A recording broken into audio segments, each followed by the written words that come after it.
Ano nakita mo doon? So, binigay sa iyo yung 35 million na purchase ng goods for 11 days. Siyempre, nakita mo, 35 million, 11 days. Wow, ang bigat nito, 35 million, 11 days. Sino yung nag-supply nitong mga supply na to? Di ba? Yan ang trabaho mo eh.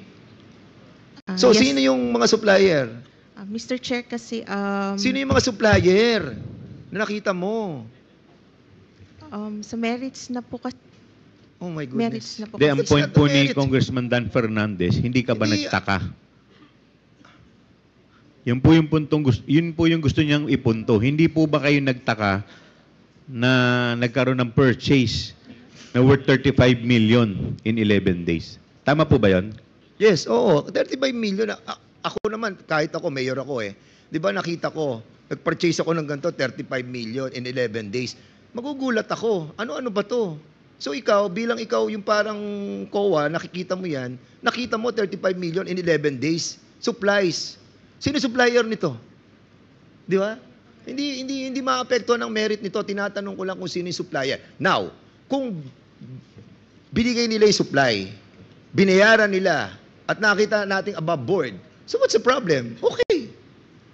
But unfortunately, magugulat ka, 11 days, 35 million for purchase of supplies. Kaya tinatanong ko lamang, sino yung supplier? Mr. Chair, hindi po ako makapagsabi ngayon ng... Alam mo, Gloria, nagsisinungaling ka. Don't. Please. Sabihin mo lang kung sino yung supplier.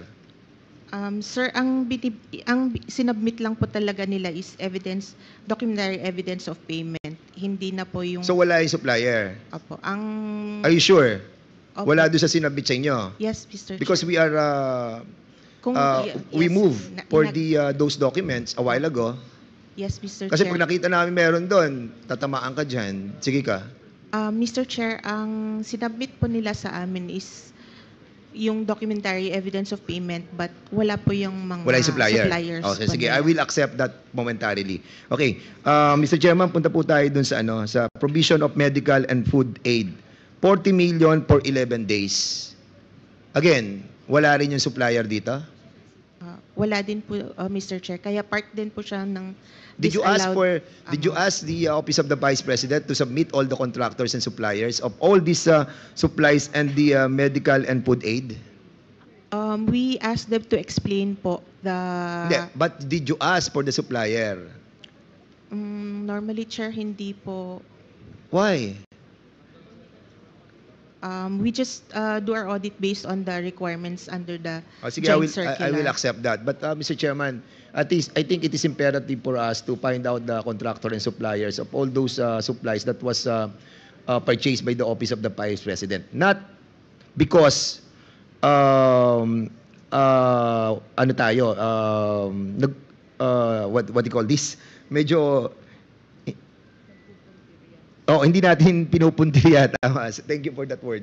Hindi natin pinupuntirya yung mga supplier and contractor. What we are after, Mr. Chairman, is the amount, the huge amount that is what's spent for 11 days. And this is something extraordinary. Hindi naman po siya ganun ka-simple that 40 million will be spent on medical and food aid, 11 days. Tapos yung supplies, 35 million for 11 days. Purchase of information, 14 million for 11 days.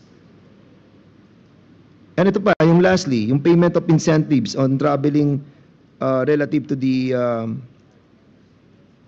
the confidential operations. How does it work? Paano nagbabayad ng incentives or traveling? Can you kindly explain it to us? Because we spent 10 million in 11 days. Mr. Chair, they gave an explanation on this po that those are actually rental of transport vehicles related to confidential activities po. And accordingly, hindi tayo kumukuha ng mga receipt galing sa mga operators ng mga vehicles. Mr. Chair, ang requirement lang po kasi is documentary evidence of payment. Okay, thank you so much. With that, Are you done? Yes, I'm Dan Fernandez, sir. Tapos na po ba kayo? Okay. Am I done? Okay. I think for the meantime, Mr. Chairman, I'll be refraining from asking more questions, considering that I spent almost 5 minutes in the interpellation. So I'll be yielding back my time. Thank you so much, Mr. Chairman.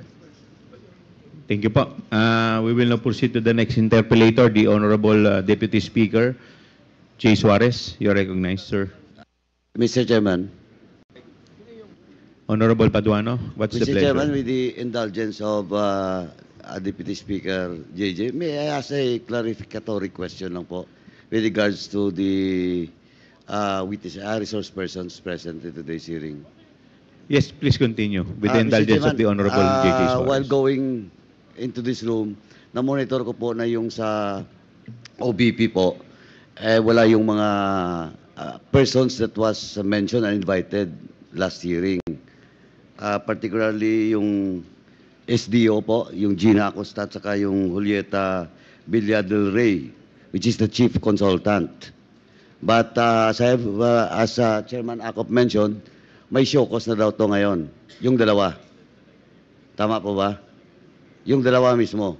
Yung chief accountant at saka yung SDO. Tama. Comsec? Yes, Your Honor. There was a motion kanina. 5 po yung inisyuhan ng show cause orders, Your Honor. It was Attorney Zulaika Ortonio Sanchez, Miss Acosta, and Miss Julieta Villa del Rey. Now, Mr. Chairman, just to ask this question. So we cannot, the OBP, the Office of the Vice President cannot answer queries from this representation of the members of this committee as of now? Who is the highest Wala po kasing official? representative dito eh. Ang Wala? Office of the Vice, wala po. Wala po ba? How about the spokesperson, which is Mr. Michael Pua?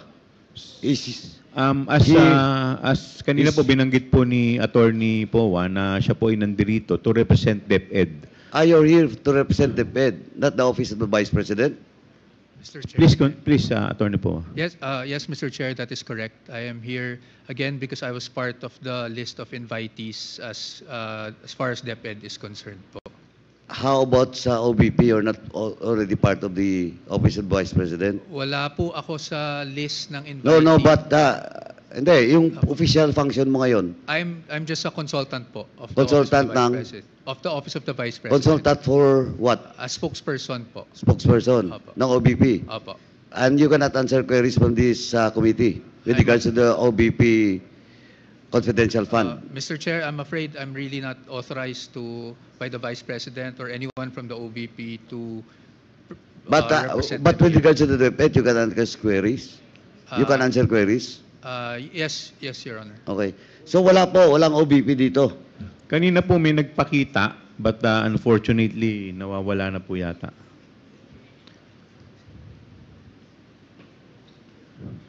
Comsec. Chairman, is it correct that certain Monsayak is present? Is he present?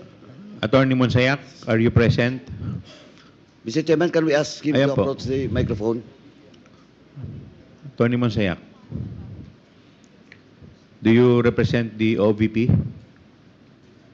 Good afternoon, Your Honors, Mr. Chair. I do not represent the OVP. I'm a private person already, Your Honor. You are invited in today's hearing.